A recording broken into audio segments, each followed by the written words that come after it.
People think that Islam spread by the sword.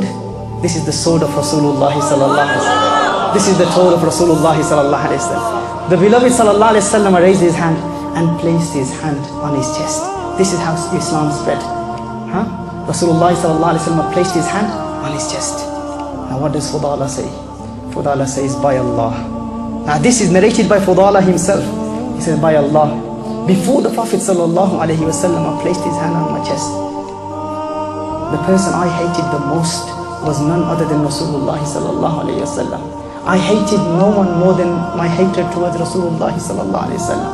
But the moment Rasulullah sallallahu alaihi wasallam placed his hand on my chest, he said, before the Prophet sallallahu alaihi wasallam moved his hand from my chest, by Allah, there was no one more beloved to me than the beloved of Allah sallallahu alaihi wasallam. I fell in love with Rasulullah sallallahu alaihi wasallam. This is how Rasulullah sallallahu alaihi wasallam changed and transformed people's lives. Fudala used to go and there used to be a girl that used to talk to Fudala.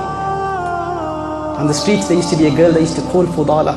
And that day when Fudala returned from Rasulullah sallallahu alaihi wasallam, after giving his heart to the beloved sallallahu alaihi wasallam, the same girl called Fudala, and Fudala said, no, not anymore.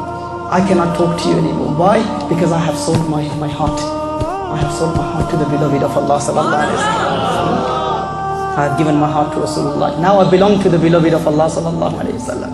Now this was the adab, the akhlaq of Rasulullah sallallahu alaihi wasallam, the beautiful character of Rasulullah sallallahu alaihi wasallam. This is how Rasulullah sallallahu alaihi wasallam treated non-Muslims, his enemies, people who came to take the life of Rasulullah sallallahu alaihi wasallam.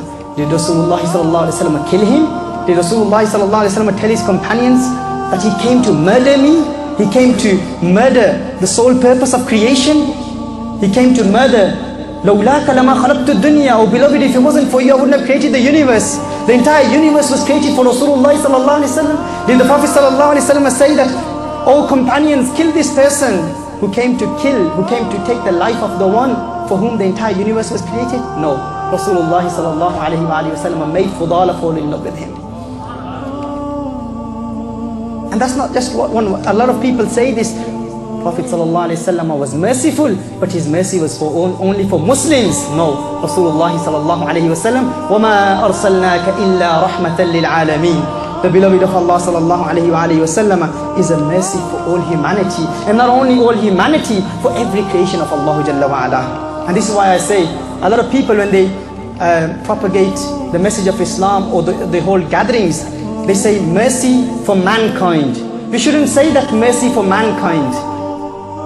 He's not a mercy for mankind only. He's not a mercy for humanity only. Rasulullah sallallahu alaihi wasallam is a mercy. وَمَا أَرْسَلْنَاكَ إِلَّا رَحْمَةً لِلْعَالَمِينَ.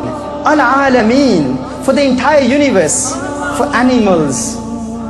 For insects. For birds. For women. For children. For every creation of Allah Jalla wa Ala, Rasulullah sallallahu alaihi wa sallam is a mercy. So do not say he's only a mercy for mankind. And if you promote your events, do not say mercy for humankind, mercy for mankind. Mercy for the universe. Mercy for all the worlds. For every creation of Allah subhanahu wa ta'ala. Muslims, non-Muslims. When the beloved sallallahu alaihi wa sallam went to Taif, do you remember the waqi of Taif? We all know the waqi of Taif. Again, it's important that we inform people about these incidents, these waqiyat that took place in the life of Rasulullah sallallahu alaihi wasallam, how he reacted with non-Muslims, with his enemies, those people who were there to take his life. Rasulullah sallallahu alaihi wasallam went to Taif to convey the message of Islam, to convey the message of peace, to convey the message of mahabbah, to teach people how to live like civilized humans. That was the message of Rasulullah sallallahu alaihi wasallam. And how did they treat the Prophet sallallahu alaihi wasallam? They rejected. They did not accept anything. They debased the Prophet sallallahu alaihi wasallam. They humiliated Rasulullah sallallahu alaihi wasallam. They made people apply derogatory comments against Rasulullah sallallahu alaihi wasallam. The leaders of Taif, what did they do? They got young people, children, boys and girls to stone the Prophet sallallahu alaihi wasallam. Who was with Rasulullah sallallahu alaihi wasallam? One slave that the Prophet sallallahu alaihi wasallam had freed, Zayd bin Harisa radiyallahu ta'ala anhu. A child was with Rasulullah sallallahu alaihi wasallam, and the beloved sallallahu alaihi wasallam was stoned. Stoned by who? Children. their girls, boys, and then their women, and then their slaves, and then behind them were the leaders of Taif, laughing at the Prophet ﷺ in the streets of Taif.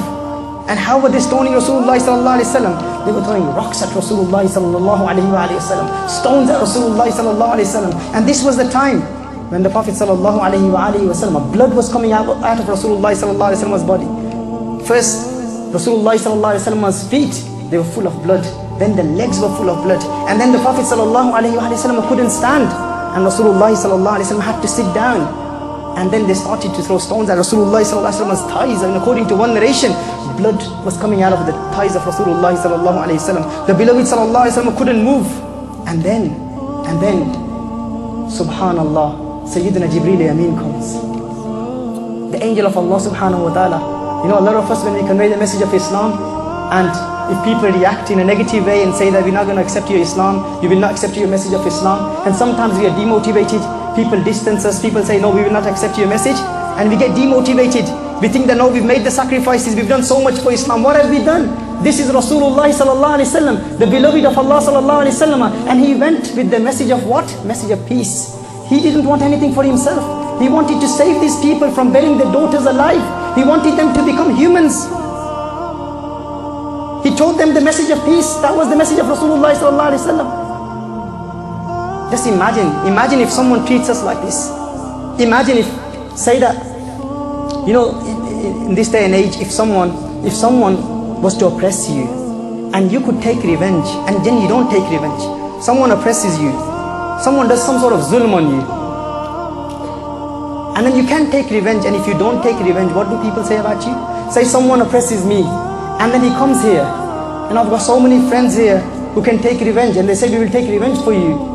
This person oppressed you, and if I say I have forgiven him, even though I can take revenge if I could, but if I say I have forgiven you, what will you say about me? People say he's a noble man, he's a pious man, he's a good person, he has beautiful character. He could take revenge, but he didn't take revenge. He could have taken revenge, but he didn't take revenge. He's a good person.